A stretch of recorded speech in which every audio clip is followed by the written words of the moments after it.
જય શ્રી શનિદેવ મિત્રો। 16 મે 2026 વૈશાખ અમાવસ્યા એટલે કે શનિ જયંતીના દિવસે ચૂપચાપ શનિદેવને માત્ર 2 ટીપા તેલ ચડાવી દેજો। તમારા જીવનનો બધો શનિ દોષ પળભરમાં ગાયબ થઈ જશે। આજે હું તમને જે વાત કહેવા જઈ રહ્યો છું તે કોઈ સામાન્ય માહિતી નથી। આ વર્ષે એટલે કે 16 મેના રોજ વર્ષો અને દાયકાઓ પછી એક એવો અદ્ભુત, ચમત્કારિક અને અત્યંત શક્તિશાળી સંયોગ બની રહ્યો છે જે તમારા જીવનની દશા અને દિશા બંને બદલી શકે છે। જી હા મિત્રો, વૈશાખ અમાવસ્યા અને શનિ જયંતી આ બંને મહાન તિથિઓ એક સાથે એક જ દિવસે આવી રહી છે। જ્યોતિષ શાસ્ત્ર અને આપણા પૌરાણિક શાસ્ત્રોમાં આ સંયોગને મહાસંયોગ કહેવામાં આવે છે। તમે કદાચ વર્ષોથી મહેનત કરી રહ્યા હશો પણ સફળતા નથી મળી રહી। કદાચ તમારા માથે દેવાનો મોટો ડુંગર થઈ ગયો છે। બીમારીઓ ઘરમાંથી જવાનું નામ નથી લેતી। કોર્ટ કચેરીના ચક્કરમાં ફસાયા છો। ઘરમાં સતત કંકાસ રહે છે કે પછી તમારા કામ થતા થતા અટકી જાય છે। તો આજે આ વિડીયોમાં તમારા માટે એક સંજીવની બુટી સમાન સાબિત થવાનો છે। ખાસ કરીને એવા લોકો જેમના પર શનિદેવની સાડાસાતી ચાલી રહી છે, ઢૈયાનો પ્રભાવ છે કે કુંડળીમાં કોઈ કઠિન શનિ દોષ છે, તેમના માટે આ દિવસ સોના કરતાં પણ વધુ મૂલ્યવાન છે। આજે હું તમને એક એવો અત્યંત ગુપ્ત અને પ્રભાવશાળી વાસ્તુ અને જ્યોતિષીય ઉપાય બતાવવાનો છું જેમાં તમારે હજારો રૂપિયા ખર્ચવાની જરૂર નથી। માત્ર સાંભળજો મિત્રો, માત્ર શ્રદ્ધાથી શનિદેવ પર તેલની એક બૂંદ અર્પણ કરવાનો આ મહા ઉપાય છે। ગમે તેવો ભયંકર શનિ દોષ કેમ ન હોય, આ એક બૂંદ તેલના ઉપાયથી ધીમે ધીમે શાંત થવા લાગશે અને તમારા અટકેલા રસ્તાઓ ખુલી જશે। પણ આ ઉપાય કરવાની સાચી રીત કઈ છે? કયા સમયે આ ઉપાય કરવો જોઈએ? એવી કઈ ભયંકર ભૂલો છે જે તમારે આ દિવસે ભૂલથી પણ નથી કરવાની? આ દિવસે શું ખાવું જોઈએ અને શું બિલકુલ ન ખાવું જોઈએ? આ બધી જ વિગતો આજે હું તમને સ્ટેપ બાય સ્ટેપ વિસ્તારથી જણાવવાનો છું। તેથી મિત્રો, મારી તમને 2 હાથ જોડીને નમ્ર વિનંતી છે કે વિડીયોને બિલકુલ અંત સુધી જોતા રહેજો, એક પણ સેકન્ડ સ્કીપ ન કરતા, કારણ કે વિડીયોના અંતમાં હું તમને અમાવસ્યા ક્યારે શરૂ થશે, ક્યારે પૂર્ણ થશે અને આ ઉપાય કરવાનું સૌથી શુભ મુહૂર્ત કયું છે તે પણ જણાવવાનો છું। જો તમે ન્યાયના દેવતા ભગવાન શનિદેવમાં સાચા હૃદયથી શ્રદ્ધા રાખો છો તો અત્યારે જ કમેન્ટ બોક્સમાં જઈને લખી દો, જય શ્રી શનિદેવ। તમારા બધા જ કષ્ટો શનિ મહારાજ દૂર કરશે। અને આ મિત્રો, વિડીયોને એક લાઇક કરવાનું બિલકુલ ભૂલશો નહીં। તમારો એક લાઇક મને આવી જ ઉપયોગી અને ધાર્મિક માહિતી તમારા સુધી પહોંચાડવાની પ્રેરણા આપે છે। મિત્રો, ચાલો સૌથી પહેલાં સમજીએ કે આ દિવસ આટલો ખાસ કેમ છે। હિન્દુ પંચાંગ અનુસાર અમાવસ્યા એક એવો દિવસ છે જ્યારે ચંદ્ર આકાશમાં દેખાતો નથી। આ સમયે બ્રહ્માંડની નકારાત્મક અને સકારાત્મક બંને આધ્યાત્મિક શક્તિઓ અત્યંત સક્રિય હોય છે। વૈશાખ મહિનાની અમાવસ્યાનું શાસ્ત્રોમાં ખૂબ મોટું સ્થાન છે કારણ કે આ દિવસે પિતૃઓના આશીર્વાદ પ્રાપ્ત કરવાનું વિશેષ મહત્વ છે। બીજી તરફ શનિ જયંતી એટલે સ્વયં ન્યાયના દેવતા, કર્મફળદાતા ભગવાન શનિદેવના પ્રાગટ્યનો, તેમના જન્મનો પવિત્ર દિવસ।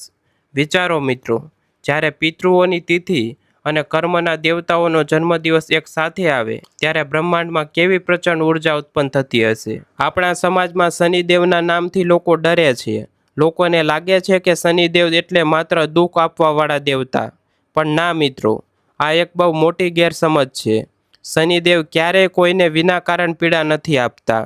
એક પૌરાણિક કથા અનુસાર શનિદેવ સૂર્યદેવ અને માતા છાયાના પુત્ર છે। બાળપણથી જ તેઓ ભગવાન શિવના પરમ ભક્ત અને અત્યંત તપસ્વી હતા। તેમની કઠોર તપસ્યાથી પ્રસન્ન થઈને સ્વયં મહાદેવે તેમને નવગ્રહોમાં સૌથી શ્રેષ્ઠ અને ન્યાયાધીશનું પદ આપ્યું હતું। શનિદેવ માત્ર આપણા કર્મોનો અરીસો છે, તેઓ ન્યાય કરે છે। જો તમે કોઈ ગરીબનું હક છીનવ્યું હશે, કોઈ નિર્દોષને રડાવ્યા હશે તો શનિદેવ ચોક્કસ દંડ આપશે।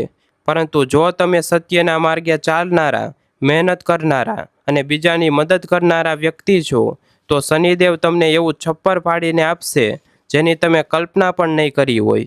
તેઓ ભિખારીને રાજા અને રાજાને ભિખારી બનાવવાની તાકાત ધરાવે છે। એટલા માટે જ આ મહાસંયોગના દિવસે કરેલી પ્રાર્થના, જપ, દાન અને વિશેષ વાસ્તુ ઉપાયો સીધા શનિદેવ સુધી પહોંચે છે। તમારી ગમે તેવી બંધ કિસ્મતનું તાળું આ દિવસે ખુલી શકે છે।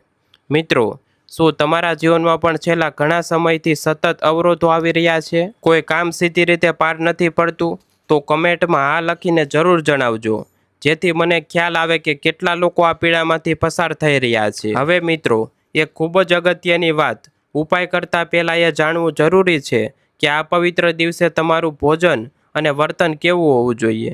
ઘણીવાર લોકો મોટા મોટા ઉપાયો કરે છે, પૂજા પાઠમાં હજારો રૂપિયા વાપરે છે, પણ આ નાની નાની ભૂલોને કારણે તેમને કોઈ ફળ મળતું નથી. આ દિવસે શું ખાવું અને શું ન ખાવું ધ્યાનથી સાંભળજો. જો તમારા સ્વાસ્થ્યની સ્થિતિ સારી હોય અને તમે ઉપવાસ રાખી શકતા હોવ તો શનિ જયંતિ અને અમાવસ્યાના દિવસે ઉપવાસ કરવો એ સૌથી ઉત્તમ છે. પરંતુ જો તમે કોઈ કારણસર ઉપવાસ ન કરી શકો તો તમારે માત્ર ને માત્ર સાત્વિક ભોજન જ લેવું જોઈએ. આ દિવસે તમે ફળાહાર કરી શકો છો. દૂધ, ફળ, મગફળી અથવા તલની બનેલી વસ્તુઓનું સેવન કરવું ખૂબ શુભ માનવામાં આવે છે. બપોરના સમયે સાદી મગની દાળની ખીચડી ખાવી, જે જ્યોતિષશાસ્ત્ર મુજબ નવગ્રહોને શાંત કરે છે. કાળા તલનું સેવન આ દિવસે વિશેષ લાભ આપે છે. પરંતુ શું બિલકુલ નથી ખાવાનું? મિત્રો, આ દિવસે ભૂલથી પણ ઘરમાં માંસાહાર ન બનવો જોઈએ અને ન તો તેનું સેવન કરવું જોઈએ. દારૂ કે કોઈ પણ પ્રકારના નશાથી 100 ગજ દૂર રહેજો, નહીતર શનિદેવનો એવો પ્રકોપ વરસી શકે છે જેની તમે કલ્પના પણ નહીં કરી હોય. આ ઉપરાંત ભોજનના લસણ અને ડુંગળીનો પ્રયોગ ટાળવો, કારણ કે આ તામસિક વસ્તુઓ છે જે તમારા મનને પૂજા અને ભક્તિથી ભટકાવી દે છે. વાસી ખોરાક પણ આ દિવસે ન ખાવો જોઈએ. જો તમે આ નાના નિયમોનું પાલન કરશો તો તમારી અંદર એક એવી હકારાત્મક ઉર્જાનો સંચાર થશે જે તમારા ઉપાયને સફળ બનાવવામાં 100% મદદ કરશે. મિત્રો, જો તમે હજુ પણ વિડીયો જોઈ રહ્યા છો અને તમને માહિતી સાચી લાગી રહી છે તો એકવાર કમેન્ટમાં જય સૂર્યપુત્ર શનિદેવ જરૂર લખજો. હવે મિત્રો, તમારા સૌની જેવી પ્રતીક્ષા હતી તે ક્ષણ આવી ગઈ છે. હવે હું તમને જણાવવા જઈ રહ્યો છું એ 1 બૂંદ તેલનો મહા ઉપાય, જે આ વૈશાખ અમાવસ્યા અને શનિ જયંતિના મહાસંયોગ પર તમારે કરવાનો છે. આ ઉપાય માટે તમારે કોઈ મોટા તાંત્રિક પાસે જવાની જરૂર નથી. આ એક અત્યંત શુદ્ધ અને વૈદિક વાસ્તુ જ્યોતિષ ઉપાય છે. સૌથી પહેલાં જાણી લો કે આ ઉપાય માટે તમારે કઈ કઈ સામગ્રી જોઈએ. થોડું શુદ્ધ સરસવનું તેલ, એક નાનો માટીનો અથવા લોખંડનો દીવો, ધ્યાન રહે સ્ટીલ કે પ્લાસ્ટિકનો દીવો ન લેવો, થોડા કાળા તલ, થોડી કાળી અડદની દાળ અને સૌથી અગત્યનું તમારું શુદ્ધ અને શ્રદ્ધાળુ મન. હવે જાણો સ્ટેપ બાય સ્ટેપ સંપૂર્ણ રીત. સૌથી પહેલાં સવારે વહેલા ઉઠી જવું. જો બ્રહ્મ મુહૂર્તમાં ઉઠો તો સૌથી ઉત્તમ. સ્નાન કરવાના પાણીમાં ચપટી કાળા તલ નાખીને સ્નાન કરો. આ કરવાથી તમારા શરીરમાં નકારાત્મક ઉર્જા ધોવાઈ જાય છે. સ્નાન કર્યા પછી સ્વચ્છ કપડાં પહેરો. શક્ય હોય તો કાળા અથવા ઘેરા વાદળી રંગના કપડાં પહેરવા. ભૂલથી પણ લાલ કે ફાટેલા કપડાં ન પહેરવા. ત્યારબાદ ઘરના પૂજા ઘરમાં અથવા જો આસપાસ કોઈ શનિદેવનું મંદિર હોય ત્યાં જવું. જો તમે મંદિરે જાઓ છો તો શનિદેવની મૂર્તિની બિલકુલ સામે આંખમાં આંખ નાખીને ઊભા ન રહેવું. શનિદેવની દ્રષ્ટિ સીધી લેવી યોગ્ય નથી. હંમેશા મૂર્તિની સહેજ બાજુમાં ઊભા રહીને દર્શન કરવા અથવા તેમના ચરણો તરફ જોવું. હવે પહેલાં લોખંડના અથવા માટીના દીવામાં સરસવનું તેલ ભરો. તેમાં થોડા કાળા તલ અને 1-2 દાણા કાળી અડદ નાખો. હવે આ દીવો પ્રગટાવો. હવે શાંતિથી ત્યાં જ બેસી જાઓ. તમારી આંખો બંધ કરો અને તમારા શ્વાસ પર ધ્યાન કેન્દ્રિત કરો. હવે મનમાં કોઈ પણ જાતનો ક્રોધ કે ઈર્ષા રાખ્યા વગર ઓછામાં ઓછા 11 વખત અથવા 108 વખત આ પાવરફુલ મંત્રનો જપ કરો.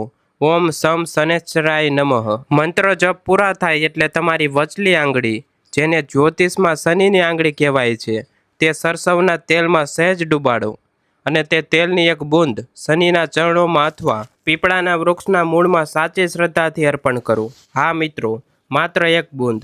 શાસ્ત્રો કહે છે કે ડોલ ભરીને તેલ ચડાવવાથી શનિદેવ પ્રસન્ન નથી થતા, પણ સાચા હૃદયથી પસ્તાવા સાથે ચડાવેલી તેલની 1 બૂંદ પણ શનિદેવ સ્વીકારી લે છે.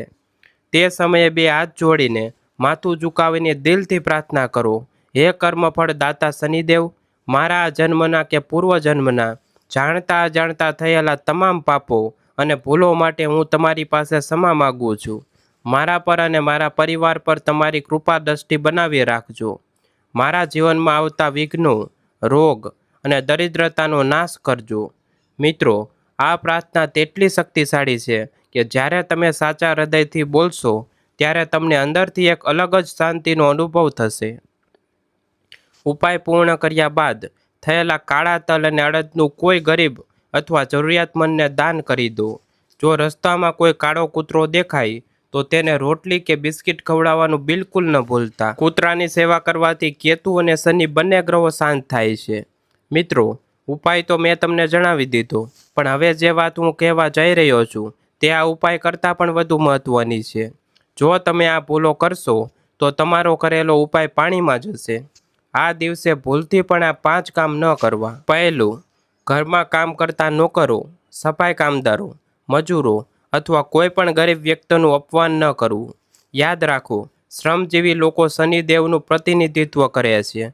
તેમનું અપમાન એટલે સીધું શનિદેવનું અપમાન. બીજું, આજે કોઈની સાથે વિશ્વાસઘાત કે જૂઠું ન બોલવું.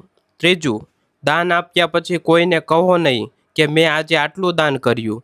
ગુપ્ત દાનનું ફળ જ શનિદેવ સ્વીકારે છે. ચોથું, આ દિવસે વૃક્ષ કાપવું કે કોઈ મૂંગા જાનવરને મારવું એ મહાપાપ છે. અને પાંચમું, પૂજા કે ઉપાય કરતી વખતે મોબાઈલ સાયલેન્ટ રાખવો. વચ્ચે ફોન પર વાત ન કરવી. શું તમે જાણો છો કે શનિદેવ કોનાથી સૌથી વધુ પ્રસન્ન રહે છે? હનુમાનજીના ભક્તોથી. પૌરાણિક કથા અનુસાર હનુમાનજીએ શનિદેવને લંકામાં રાવણની કેદમાંથી મુક્ત કરાવ્યા હતા. ત્યારે જ શનિદેવ વરદાન આપ્યું હતું કે જે પણ વ્યક્તિ સાચા હૃદયથી હનુમાનજીની ભક્તિ કરશે તેના પર શનિનો કોઈ અશુભ પ્રભાવ નહીં પડે. માટે મિત્રો, આ દિવસે સાંજના સમયે હનુમાનજીના મંદિરે જઈને ચમેલીના તેલનો દીવો પ્રગટાવવાનું ભૂલતા નહીં.